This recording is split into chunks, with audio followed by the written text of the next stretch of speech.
ವಜ್ರಮುನೀಶ್ವರ ಅಂತೇಳಿ ಋಷಿಮುನಿಗಳು ಹಾಗೂ ವಜ್ರಪ್ಪ ಅಂತ ಈ ವಜ್ರಪ್ಪ ಅಂತ ಅಪ್ಪ ಇಲ್ಲಿ ಹಸುಗಳಿಗೋಸ್ಕರ ನೀರು ಉದ್ಭವ ಆಗಿದ್ದು. ಹಸುಗಳು ಹೇಗಿದ್ರೆ ಅಂಬೋ ಅಂಬೋ ಅಂಬೋ ಅಂತ ಕೂಗ್ತಾ ಇದ್ವು.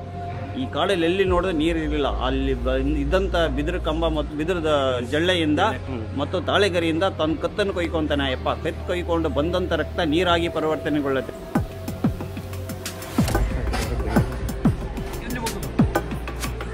ಆವಾಗ ಉದ್ಭವವಾದ ತೀರ್ಥ ಇಲ್ಲಿ. ಇವಾಗ ಈ ತೀರ್ಥದ ಮಹಿಮೆ ಏನಂದರೆ, ಇಲ್ಲಿ ಹೊಟ್ಟೆ ನೋವು ಬಂದರೆ ಆಗಲಿ, ಮಕ್ಕಳ ಭಾಗ್ಯ ಆಗಲಿ, ಆರೋಗ್ಯದಲ್ಲಾಗಲಿ, ಸಮಸ್ಯೆಗಳು ಏನೋ ತೊಂದರೆ ಇದ್ರೂ ಭಗವಂತ ಸನ್ನಿಧಿಯಲ್ಲಿ ಇಲ್ಲಿ ಬಂದು ಸಂಕಲ್ಪ ಮಾಡ್ಕೊಂಡು ಹರಕೆ ಮಾಡೋಕೆ ಹೋದರೆ ಒಳ್ಳೆಯದಾಗತ್ತೆ. ಈ ಭಗವಂತನ ಯಾರು ಬಂದು ಏನು ಹರಕೆ ಮಾಡ್ಕೊಂಡು ಹೋಗಿರ್ತಾರೋ ಎಲ್ಲರಿಗೂ ಒಳ್ಳೆಯದಾಗಿದೆ.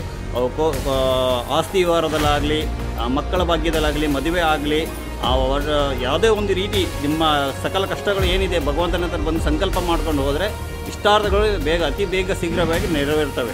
ಇದೇ ಈ ಸ್ವಾಮಿ ವಿಶೇಷವಾಗಿದೆ. ಭಾನುವಾರ ವಿಶೇಷವಾಗಿ ಪೂಜೆ ಇರುತ್ತೆ. ಭಾನುವಾರ, ಮಂಗಳವಾರ, ಬುಧವಾರ. ನಮಗೆ ಸಂಕ್ರಾಂತಿ ವಿಶೇಷವಾಗಿ ಪೂಜೆ ಮಾಡೋದು. ಪೊಂಗಲ್ ಹಬ್ಬ ಅಂತ ಮಾಡ್ತಾಯಿದ್ವಿ. ಈ ಮೊನ್ನೆ ಪೊಂಗಲ್ ಹಬ್ಬ ಮಾಡಿದ್ವಿ. ಹಾಗೆ ವಿಶೇಷವಾಗಿ ಪೊಂಗಲ್ ಹಬ್ಬ ವಿಶೇಷ ಇರುತ್ತೆ. ಸಂಕ್ರಾಂತಿ ವಿಶೇಷವಾಗಿರುತ್ತೆ. ಶಿವರಾತ್ರಿ ವಿಶೇಷ ಪೂಜೆ ಅಲಂಕಾರ ಇರುತ್ತೆ. ಪ್ರತಿ ಭಾನುವಾರ ಜನಸಂಖ್ಯೆ ಇದ್ದೇ ಇರುತ್ತೆ. ಈ ಸ್ವಾಮಿ ಸನ್ನಿಧಿಯಲ್ಲಿ ಯಾರೋ ಬಂದು ನಿಮ್ಮ ಇಷ್ಟಾರ್ಥಗಳು ಏನಿದೆ ಅದನ್ನು ಸಂಕಲ್ಪ ಮಾಡ್ಕೊಂಡು ಹೋದರೆ ಅತಿ ಬೇಗ ಇಷ್ಟಾರ್ಥ ನೆರವೇರ್ತವೆ ಅಂತೇಳಿ.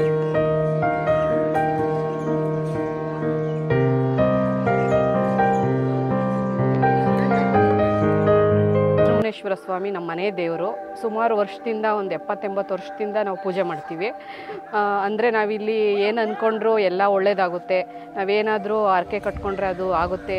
ಮಕ್ಕಳಿಲ್ಲ ಅಂದರೆ ಮಕ್ಕಳಾಗುತ್ತೆ. ಮತ್ತು ಎಲ್ಲ ಥರದ್ದು ಕೆಲಸ ಇಲ್ಲದೆ ಇರೋರಿಗೆ ಕೆಲಸ, ಪ್ರತಿಯೊಂದು ಕೆಲಸ ಮಾಡಬೇಕಾದ್ರೂ ಫಸ್ಟು ನಾವು ಪೂಜೆ ಮಾಡೋದೇ ನಮ್ಮ ಮನೆ ದೇವರು ಮುನೇಶ್ವರನ.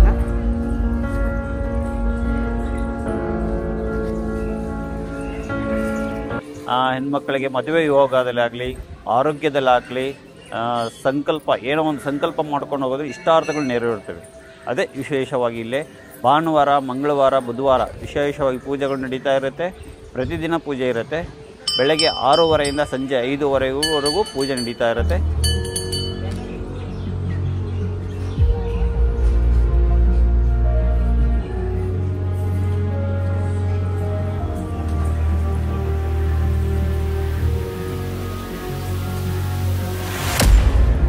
ಹುಟ್ಟು ಕೂದಲು ತೆಗೆಯುವುದು ಆಗಲಿ, ಹರಕೆ ಪೂಜೆ ಆಗಲಿ, ಗಂಟೆ ಮಗು ಆಗಲಿ, ಏನೋ ಒಂದು ಇಷ್ಟಾರ್ಥಗಳು ತಮ್ಮ ಇಷ್ಟಾರ್ಥಗಳಾಗಿದ್ದ ಮೇಲೆ ಇಲ್ಲಿ ಬಂದು ಹರಕೆ ಮಾಡಿಕೊಂಡು ಗಂಟೆ ಕಟ್ಟಿ ಅಡುಗೆ ಮಾಡಿ ಪೂಜೆ ಮಾಡಿಕೊಂಡು ಊಟ ಮಾಡ್ಕೊಂಡು ಹೋಗ್ತಾರೆ. ಇಲ್ಲಿ ವಿಶೇಷವಾಗಿ ದೇವರಿಗೆ ನೈವೇದ್ಯ ಪೊಂಗಲ್ಲು, ಮೊಸರನ್ನ, ಪುಳಿಯೋಗರೆ ಈ ಥರದ ನೈವೇದ್ಯಗಳನ್ನು ಕೊಟ್ಟು ಪೂಜೆ ಮಾಡಿಸ್ಕೊಂಡು ಹೋಗ್ತಾರೆ.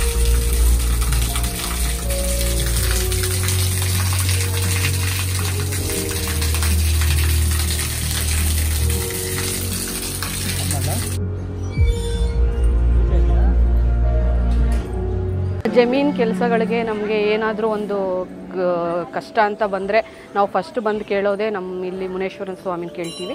ಪ್ರತಿಯೊಂದು ಸಹ ಜಮೀನು ಕೆಲಸಗಳಿಗೆಲ್ಲ ತುಂಬಾ ಒಳ್ಳೆಯದಾಗುತ್ತೆ.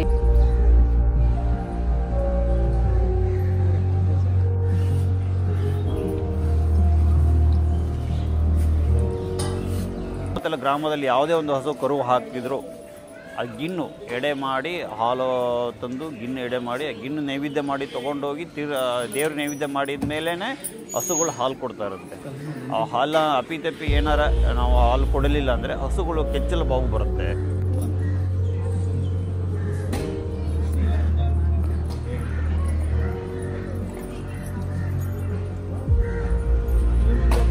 ಒಂದು ವರ್ಷದ ಮುಂಚೆ ನನ್ನ ಫ್ರೆಂಡು, ಅವರು 3-4 ವರ್ಷದಿಂದ ಮಕ್ಕಳಿರಲಿಲ್ಲ. ಅವ್ರಿಗೆ ನಾನು ಇಲ್ಲೇ ಕರ್ಕೊಬಂದು ಇಲ್ಲಿ ಪೂಜೆ ಮಾಡಿಸಿ ಒಂದು 3 ವಾರ ಬಂದು ಹೋದ್ವಿ. 3 ವಾರ ಬಂದು ಹೋದ್ಮೇಲೆ ಇಲ್ಲೇ ಪೂಜೆ ಮಾಡಿಸಿ ಕೇಳಿದ್ವಿ. ಅವ್ರಿಗೀಗ ಹೆಣ್ಮಗು ಆಗಿದೆ. ಈಗ ಒಂದು ತಿಂಗಳಾಗಿದೆ ಅದು.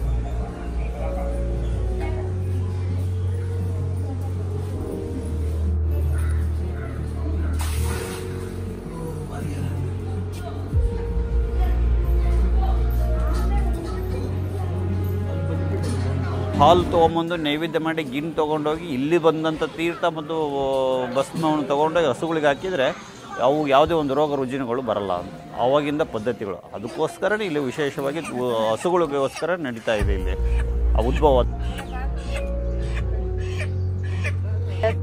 ತುಂಬಾ ಮನ್ಸಿಗೆ ಶಾಂತಿ ಸಿಗುತ್ತೆ. ಎಲ್ಲಿ ಹೊರಗಡೆ ಎಲ್ಲ ಹೋಗೋದ್ಕಿಂತ ಇಲ್ಲಿ ಬಂದರೆ ಹೋಗೋಕ್ಕೆ ಮನಸ್ಸಿರಲ್ಲ. ತುಂಬಾ ಚೆನ್ನಾಗಿರುತ್ತೆ ಇಲ್ಲಿ. ಎಲ್ರಿಗೂ ಖುಷಿಯಾಗುತ್ತೆ. ಇಲ್ಲಿ ಸುತ್ತಮುತ್ತ ಇರ್ತಕ್ಕಂಥ ವಾತಾವರಣ ಎಲ್ಲರಿಗೂ ಖುಷಿಯಾಗುತ್ತೆ. ಇಲ್ಲಿ ಹೋಗಬೇಕು ಅಂತ ಅನ್ಸೋದೇ ಇಲ್ಲ. ಮನೆಗೆ ಹೋಗಬೇಕು ಅಂತ ಮನಸ್ಸೇ ಆಗಲ್ಲ, ಅಷ್ಟು ತುಂಬ ಚೆನ್ನಾಗಿರುತ್ತೆ. ಎಲ್ಲ ಥರದಲ್ಲೂ ಇಲ್ಲಿ ತುಂಬಾ ಒಳ್ಳೆಯದು ಅಂತ ಹೇಳ್ಬೋದು.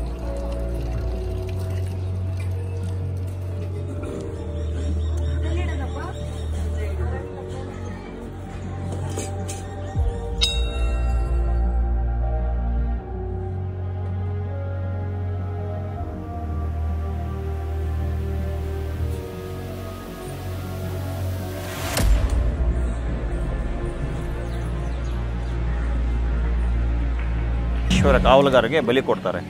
ಆ ಬಲಿಯನ್ನು ಇಲ್ಲಿ ಒಳಗಡೆ ಕೊಡೋಂಗಿಲ್ಲ, ಪೂಜೆ ಮಾಡಿ ತೀರ್ಥ ಕೊಡ್ತೀವಿ.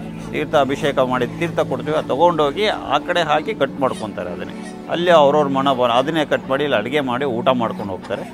ವಿಶೇಷವಾಗಿ ನಡೀತಾ ಇದೆ. ಇಲ್ಲಿ ಅವರು ಸಂಕಲ್ಪ ಮಾಡ್ಕೊಂಡು ಹೋಗಿದ್ದು ಒಳ್ಳೆಯದಾಗಿದೆ.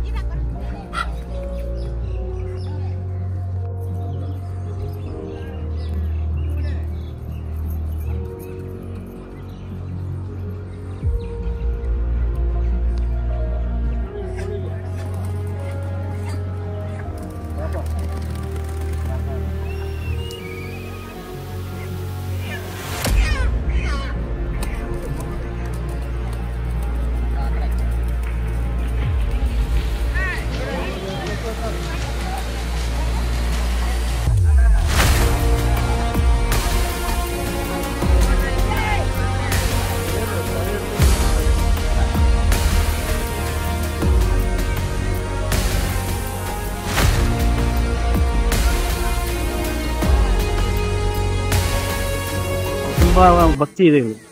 ಭಕ್ತಿ ಅಂದರೆ ಸುಮಾರು ಹೊಳೆ ಇತ್ತು, ಅದೆಲ್ಲ ತುಂಬ ಇಬ್ಬರು ಚೆನ್ನಾಗಿ ಕಾಣ್ತಾ ಇದೆ. ಆಮೇಲೆ ಭಕ್ತಾದಿಗಳಿಗೆಲ್ಲ ಒಳ್ಳೆ ಅನುಕೂಲ ಆಗ್ತಾ ಇದೆ. ನಾವು ಇಷ್ಟು ವರ್ಷ ಹೆಚ್ಚು ಕಮ್ಮಿ ಒಂದು 50 ವರ್ಷದಿಂದ ನಾವು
ಇರೋದ್ರಿಂದ ನೀರಿಲ್ಲ.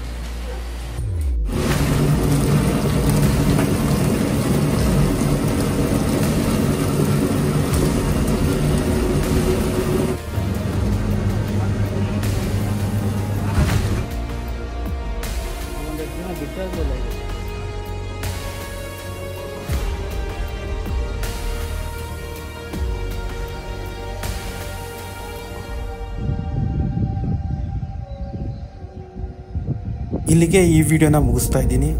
ದಯವಿಟ್ಟು ನಮ್ಮ ಚಾನಲ್ನ ಸಬ್ಸ್ಕ್ರೈಬ್ ಮಾಡ್ಕೊಳ್ಳಿ, ಲೈಕ್ ಮತ್ತು ಶೇರ್ ಮಾಡೋದನ್ನು ಮರಿಬೇಡಿ. ಒಂದೇ ಮಾತ್ರ. ಜೈ ಹಿಂದ್, ಜೈ ಕರ್ನಾಟಕ ಮಾತೆ.